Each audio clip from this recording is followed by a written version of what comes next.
Hey, Dunbar Heights, Pastor Wes here. I just wanted to take a minute following today's message, just reach out to you in this way. We've been dealing with some pretty heavy subjects. Last week we were talking about the destructive power of anger in our lives and in our relationships. Today we're looking at destructive power of lust and adultery and pornography, these kinds of things. Next week we're going to talk about divorce and its destructive effects, and on and on and on. As Jesus in this Sermon on the Mount deals with these real life, everyday subjects which continue to touch all of our lives still to this day. And so what I wanted to do is if any of these areas in particular, as we're going through these messages, touches you particularly, you really feel the weight of condemnation in those moments of just man, I know that's an area I'm really struggling. I don't have freedom in this area at all.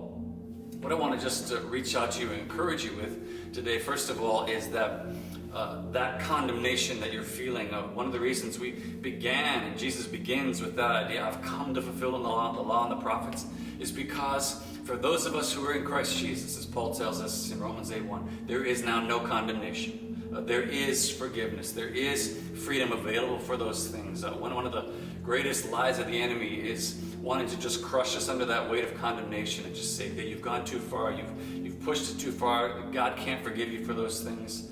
You'll never be free from those kind of things. Let me just encourage you that that's a lie of the enemy. That's not true.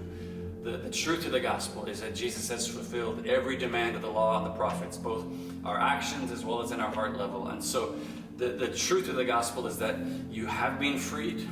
You are accepted fully in God, not because of your behavior, but because of Christ's behavior. And so just would you receive that today in any of these areas where you may be struggling? Secondly, just to remind you that as a church, what we want to be for each other is those who come alongside, those who walk with each other as we all struggle in all different kinds of ways in order to be more like Jesus, in order to live lives more in conformity to Him. So please, what I want to say is just don't struggle alone. One of my jobs, maybe people don't know, what do you do as a pastor? Do you just preach sermons? No, one of the reasons I'm here is to talk and pray and walk with you if there's an area in particular that you're struggling with and want to reach out and just seek help.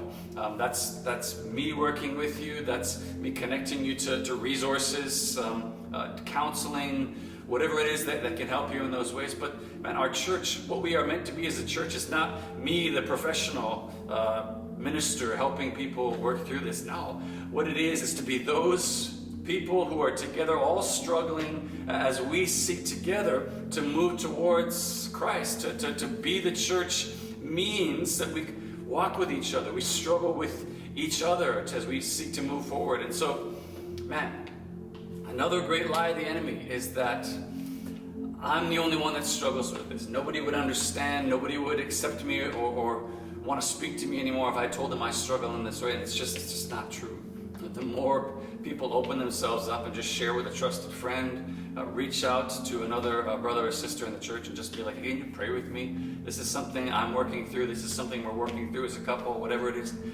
There's so many people available who know exactly what you're working through and who have struggled and found freedom. And those who are continuing to work towards freedom. We've got all levels. And so you're not alone in this. You're not the only one who struggles with this, very likely.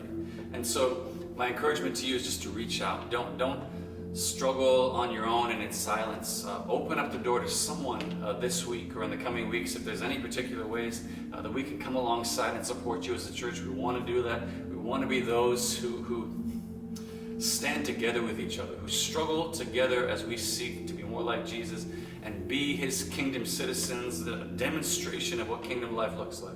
It's not perfection. What that is an attitude of facing towards Christ and trying to be more like Him day by day. That's something we can't do on our own. We need each other.